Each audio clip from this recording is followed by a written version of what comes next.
Ashama akkam jirtu kabajamtoota daawwattootaa fi hordoftoota Oromiyaa Freedom Media OFM irraa oduu yeroo qabadhee dhiyaadheen jira. Oduu dubbisuun kan isinii waliin turu Anitaa Diyyaa Abdallaati na waliin tura. Jalqaba irratti oduu ijoo. Godina Harargee Bahaa aanaa Meettaa naannawaa magaalaa Calanqootti maqaa hiriira deeggarsaatiin barattootaa fi namoota nagayaa humnaan konkolaataatti fe'anii gara iddoo hiriiraatti imalchiisaa osoo jiranii konkolaataan garagalee lubbuun namoota 40 olii bakka tokkotti kan dhuman ta'uu kanneen lakkoofsaan 36 ta'an madaa cimaa fi salphaan miidhamaniiru. Jawaar Mohaammed faa nyaata lagachuu eegalanii har'a guyyaa 7ffaadha. Hedduu laafanii jiraachuu fi fayyaa isaaniif maalirra akka jiru wanti beekamu hin jiru jechuun maatiin isaanii dubbataniiru. Pireezidaantiin Ameerikaa Joo Baayiden ajaja pireezidaantummaa maatii godaantotaa yeroo bulchiinsa Tiraamp adda bahanii turan walitti deebisu baasaniiru.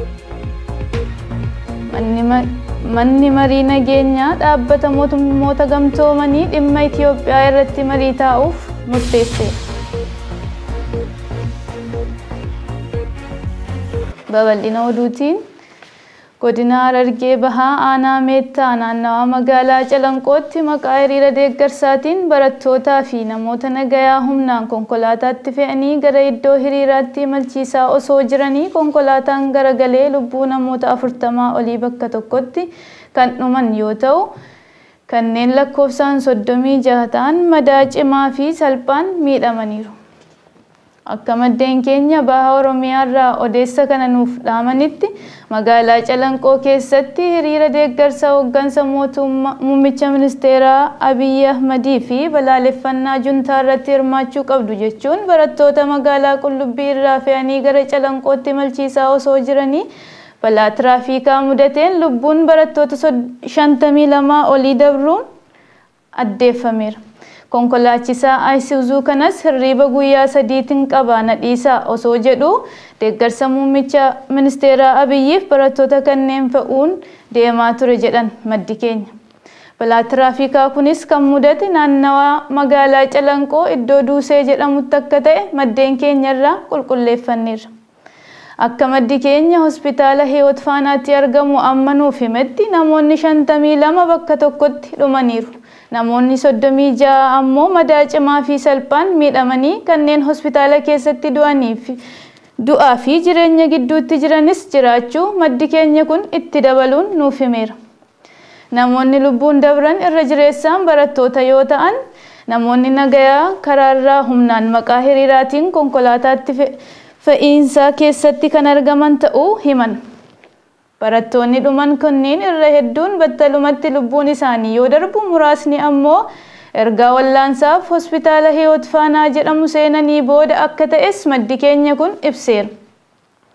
Barattoonni balaa tiraafikaa mudateen miidhaa cimaan irra gahuu wayitii ammaa hospitaala Hiwoot Faanaatti du'aa fi jireenya gidduu jiranis jiraachuu maddi keenya himeera. Murannoon bilxiginnaa hiriira dirqiin raawwachuuf dhaloota ol adeemuu karaatti qacara cabsuun nama gaddisiisa. Duuti barattoota har'a Calanqootti mudate baay'ee kan nama rifachiisudha jedhameera. Hiriirri maqaa deeggarsaatiin murnoonni bilxiginnaa hawaasa dirqaa jiran magaalota Oromiyaa hedduu keessatti gara mormiitti jijjiirameera. Magaalota kanneen akka Baatuu, Hawwadaay, Dirree Xiyyaaraa fi Buraayyuun akka fakkeenyaatti kaasuun ni danda'ama. Bara 2017 keessas magaalaa kana keessatti namoonni 15 bakka tokkotti waraana EPRDF'n ajjeefamuun ni yaadatama. Kanneen ajjeefaman keessaa namoonni 7 maatii tokko turan. Aanota mara keessatti hiriira deeggarsaa nuuf baatan malee jechuun waraannii fi milishoonni halkan manarra deemuun afaan qawweetiin uummata guuraa buluun ganama subii magaalaatti konkolaatota fe'iinsaa kanneen akka Yuudii, Ayisuuzuu fi Siinotiraakiitti fe'aa turaniiru. Suuqiiwwan, manneen nyaataa fi geejjibni uummataa hundi guyyaa irraa akka hin banamne yookaan hojii hin hojjenne gochuun poolisoonni, milishoonnii fi waraanni bilxiginnaa uummata dirqisiisanii hiriira baasaa turaniiru. Barattoonni Oromoo Calanqootti dhuman hedduu garaa nama nyaatu. Daa'imman kichuu egeree abdii borii dhabne. Manneen barnootaa siyaasa irraa bilisa ta'uu qabu ture. Mana barumsaa cufanii dirqiin akka hiriira ba'an gochuun bilxiginnaan barattoota Oromoo jumlaan galaafataniiru. Hiriira amma Oromiyaa keessatti godhamaa jiru kana hubannoodhaan yoo ilaalle hiriirichi inumaayyuu kan deeggarsaa osoo hin taane kan abdii kutannaa fi kan balaaleffannaati. Jalqaba irratti barbaachisummaan hiriira kanaa abdii kutannaa fi sodaarraa kan maddeedha. Gareen bilxiginnaa uummanni akka irraa garagale waan beekuuf tooftaa kanaan dhufani. Hiriirri kun bifa lamaan godhame. Tokkoffaan waraanaan afaan qawweetiin humnaan dirqisiisanii kaadireedhaaf qopheessaniiti. Kunis yoo hiriira ba'uu dide bultii keetu diigama, ni hidhamta, mindaa keetu sirraa dhaabbata, biyyaa baata, ni ajjeefamtaa fi kan kana fakkaatan jechuun doorsisaan hiriira waamamedha. Lammaffaa irratti maallaqaan namoota gargaarsaan bituudhaan qote bulaa fi kutaalee hawaasa mara keessatti namoota ilaalcha siyaasaa hin qabne maallaqaan bituudhaan guca qopheessanii maallaqa raabsanii hiriira qarshiidhaan deeggarame loogii fi mataadhaan godhamedha. Walumaa galatti hiriirichi hiriira abdii kutannaa, loogummaa fi alseerummaan keessatti mul'atudha. Hiriirichi hiriira humni baratee fi humni deeggarsaa keessa hin jirre, hiriira Oromoo caalaa alagaan irratti hirmaate, hiriira goonnii fi hayyuun Oromoo keessa hin jirre, hiriira balaaleffannaa siyaasa Oromootii fi sirna abbaa irreetiin waraanaa fi maallaqaan godhamedha jechuun qeeqamaa jiraachuun himameera. Keenya itti aanuun Jawaar Mohaammed faa nyaata lagachuu eegalanii har'a guyyaa torbaffaadha. Hedduu laafanii jiraachuu fi fayyaan isaanii maalirra akka jiru wanti beekamu hin jiru jechuun maatiin isaanii dubbataniiru.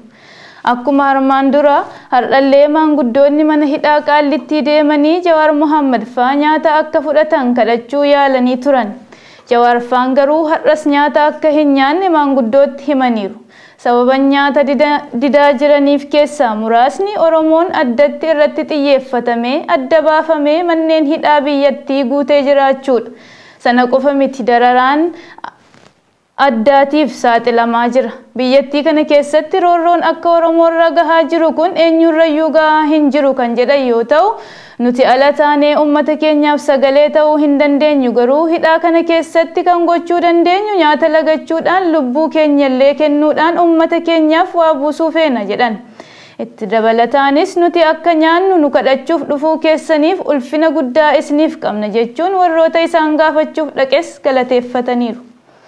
Itti dabaluunis nuti amma boodas nyaachuuf hin jirru. Salphina akkanaa Oromoon ergaa ilmaan isaa 5,000 itti dhabee 20 ol itti madaa'ee jijjiirama finnee booda hiree akkanaa mudachuusaa arguu caalaa du'uu filanna jechuun maanguddootaaf dhaamanii geggeessanii jiru. Beellama boruu ilaalchisee yoo danda'an dhaquu akka barbaadan yoo dadhaban garuu waan ta'u akka hin beekne ibsaniiru. Isaan akkas jedhanis haalli keessa jiran garuu beellama boruu dhaquuf kan isaan hin dandeessisne ta'uun beekameera. Oduu biyya alaatiin Pireezidaantiin Ameerikaa Joo Baayiden ajaja pireezidaantummaa maatii godaantotaa yeroo bulchiinsa Tiraamp adda bahanii turan walitti deebisu baasaniiru. Godaansa seeraan alaa dhaabuuf jecha pireezidaantiin duraanii Tiraamp ga'eessota seeraan alaa kan daangaa Meeksikoo qaxxaamuranii Ameerikaa galan ijoollee isaaniirraa adda baasaa turan. Ajajni Baayiden kun ijoollee lakkoofsi isaanii 600 hanga 700 ta'u maatii isaaniirraa adda bahanii jiran walitti fida jedhamee yaadama. Bulchiinsi Tiraamp yoo xiqqaate ijoollee 5,500 maatii isaaniirraa bara 2017 hanga 2018 adda baaseera jedhame. Bulchiinsi Baraak Obaamaa illee akka kana baay'ee ta'uu baatus ijoollee fi maatii waraqaa seera qabeessa hin taane adda baasaa ture jedhuun xiinxaltoonni. Ajajni Baayiden kun garee hojii kana raawwachiisuu ministeera nageenyaa biyya keessaa Alejandro Mayorkasiin hoogganamu hundeessuuf jedha. Ajajni lammataa yookiin sadaffaa Baayiden gaafa kibxataa baasan imaammata Tiraamp kolgaltummaa hir'isee fi godaansa seera qabeessaa boodatti harkise akkasumas maallaqa biyyoota alaaf kennu adda kute irra deebiin ni haaressa. Haasawaa White House itti taasisaniin Baayiden qaanii bulchiinsi darbe nutti fide kan ijoollee harka maatiirraa daangaa irratti karoora tokko malee adda baase haquun maatii walitti fiduu qabna jedhan. Kana malees Baayiden seera wixinee namoota miiliyoona 11 seeraan ala jedhamaniif lammummaa fi seera qabeessummaa kennu dhiyeessaniiru. Haa ta'u malee xiinxaltoonni pirezidaantii haaraan kun imaammata Tiraamp jabaa ta'e kan godaansa seeraan alaa karaa kibbaa jiru ittisuuf bahe dhiisaniiru. Haasaa kibxata taasisaniin Pirees Sekreetarii Jeen Sakt bulchiinsi sirna godaansa naamusaa fi ilma namaa kabaju ijaaruu yaalla garuu amma yeroon gara Ameerikaa dhufan miti jedhaniiru. Manni murtii nageenyaa dhaabbata mootummoota gamtoomanii dhimma Itoophiyaa irratti marii taa'uuf murteesseera. Manni marii kun walgahii kana booda haala yeroo amma Tigraay keessa jiru dabalatee siyaasa Itoophiyaa rakkoolee keessa waan galeef murtiilee jajjaboo ta'an garagaraa dabarsuu danda'a jedhamee eegama. Akkuma beekamu biyyattii gaaga'ama siyaasaa hamtuu keessa jirti. Kana ammoo warra qaamaan naannichatti yookaan biyyattii keessa jiraatan caalaa biyyoonni addunyaa yeroo garagaraatti taatee biyyattii keessatti uumamu miidiyaaleen addunyaa gurguddoos dabalatee ganamaa fi galgala dhimma Itoophiyaa irratti cichanii dubbataa fi gabaasaa jiru. Keessattuu gaaga'ama siyaasaatiin walqabatee biyyattiin ergaa jijjiirama jedhame mootummaa ce'umsaa muummichi ministeeraa Abiy Ahmed gara aangoo dhufanii asitti biyyattiin rakkoo guddaa saaxilamuu isiiti. Kanumaan walqabatee gamtaan Awurooppaa tibba darbe gudeeddii ajjeechaa saamicha muummichi ministeeraa Abiy fi Isaayyaas Tigraay keessatti taasisan nan qoradha jedheera. Akkasumas Tigraay keessatti lola baatii 3 darbaniif taasifamaa ture uummanni nagaan 50,000 ta'u ajjeefamuun himame. Washington Post paartileen siyaasaa naannicha keessatti socho'an wabeeffachuun akka gabaasanitti ajjeechaan lammiilee nagaa kun ammas kan itti fufe waan ta'eef qorannoon walabaa atattamaan akka eegalamu gaafatee jira. Daawwattootaa fi hordoftoota OFM Oromiyaa Freedom Media irraa oduu yeroof qabannee dhiyaanne xumurree jirra waan dhaggeeffattaniif galatooma.